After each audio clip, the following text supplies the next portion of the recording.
Hi there, Steven here. Thank you for joining me. Today is another really hot day in September. It's unusually warm because there is first a hurricane and now a tropical depression down in the south that landed in Louisiana and sweeping through the south. So if you are in the south, I wish you safe and I wish the storm pass by speedily for you, as many of these orchids are actually purchased from vendors down south from Louisiana and Florida. So I hope this orchid greenhouses are doing fine and the farms are doing well. So first of all, I want to just introduce a couple of the new orchids I've received. One of them is this guy. Look at the bumps that they have. Very unique orchid. So this is called a Findleyanum, and well, it's not the best printing, but anyways, if you look it up, it's actually in Chinese we call it like a wasp waist, because you see it's kind of like a wasp or like any flying insects. Really cool looking, and it is a Dendrobium nobile type of flower. So if you're interested, to have something that you can watch outside of flowering season, that's pretty cool. And then I got this Dendrobium actually from Home Depot, believe it or not, for 15 bucks. Usually Home Depot never carry Dendrobiums, and it doesn't even label what it is. I know it's a Dendrobium. I actually posted a picture online to ask what it is. My best guess is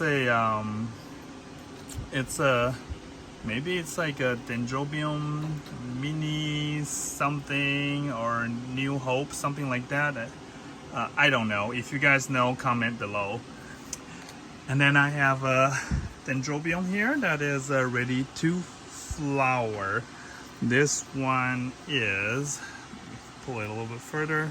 This one is the Aridum Blue Angel. So I believe this guy I purchased from a Hawaiian orchid farm. So this is from the big island of Hawaii.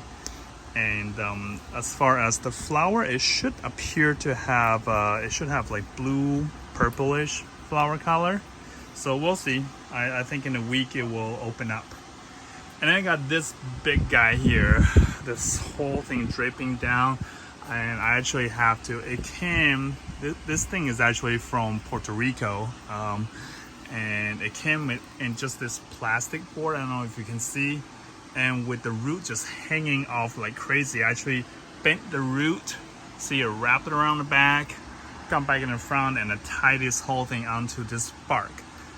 Earlier in the year, I think I told you guys my neighbor's pine tree got hit by lightning and half the tree fell down. So there's a bunch of pine bark on the ground. So I just pick up a bunch and cut them up, and it's perfect for mounting orchids. So this one here, if I can get to the tag, it is called cretaceum, Dendrobium cretaceum.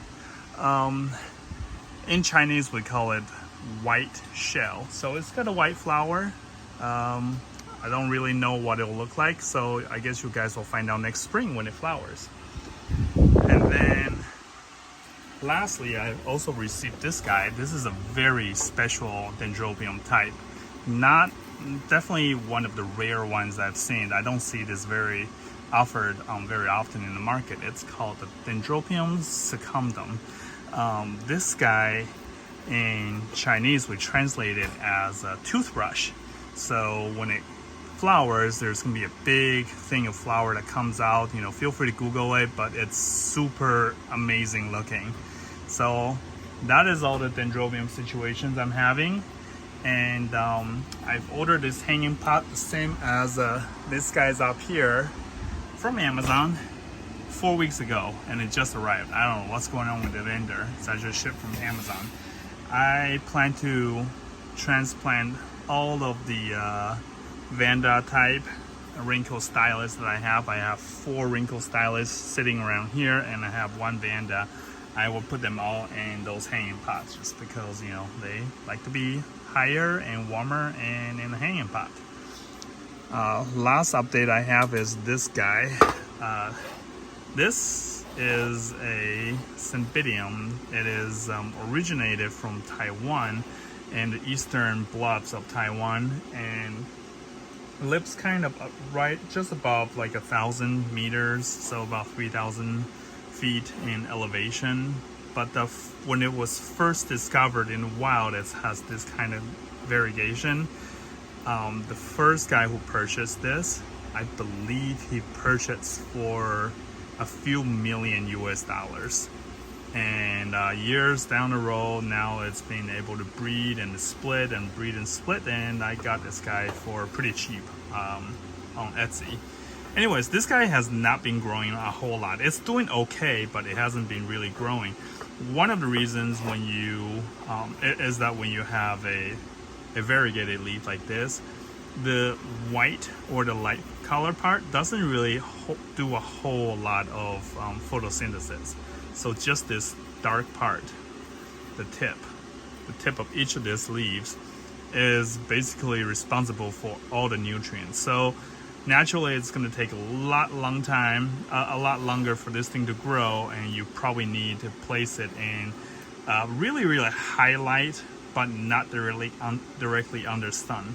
So I made the mistake of kind of put it in just like down there in a bunch of orchids. So right now it's a little late in season, but I finally just pick it out and I decided to just kind of leave it right here. Still with the mosquito net will filter a little bit of light, so it's not 100% direct sunlight. There's some blocking, but that's a lot more lighting than it previously had. So hopefully it will do much better this time. Just to wrap things up, I have there's yellow gold goblins. We got 1, 2, 3, 4, 5 flowers blooming, and I got 3 of the pandas in full bloom. One just opened today. I have more of this cattleyas coming up. As you can see, that's flower sheet. More flower sheet right here, and another flower sheet here. I believe there's more down there, but oh yeah, there's one here. So yeah, pretty exciting. In a week or two, I might be able to have more flowers to brag and share with you guys. All right, thank you for tuning in. I will see you later.